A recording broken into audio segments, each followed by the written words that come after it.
আজ থেকে কয়েকদিন আগে ফেসবুক স্ক্রল করতে করতে আমার সামনে একটা হাদিস আসে। হাদিসটা এমন ছিল যে পৃথিবীর বুকে ভাই বোন যখন কথা বলে তখন উপরওয়ালা ফেরেশতাকে বলে যে সময়কে থামিয়ে দাও। তো তখন আসলে এটার কোনো মর্মার্থ আমি বুঝতে পারিনি।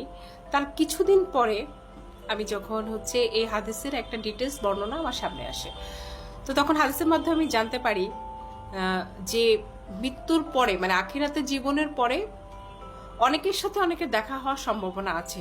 যেমন মার সাথে সন্তানের, বাবার সাথে সন্তানের, স্বামী স্ত্রীর সাথে দেখা হওয়ার পসিবিলিটি আছে, কিন্তু ভাই বোনের সাথে কখনো কোনোদিন কারো আর দেখা হবে না।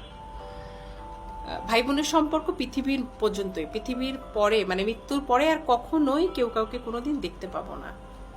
বিশ্বাস করেন, এই কথাটা শোনার পরে আমার মনের মধ্যে এক ধরনের যন্ত্রণা আমি অনুভব করছি যে পৃথিবীর পরে আমি শুধু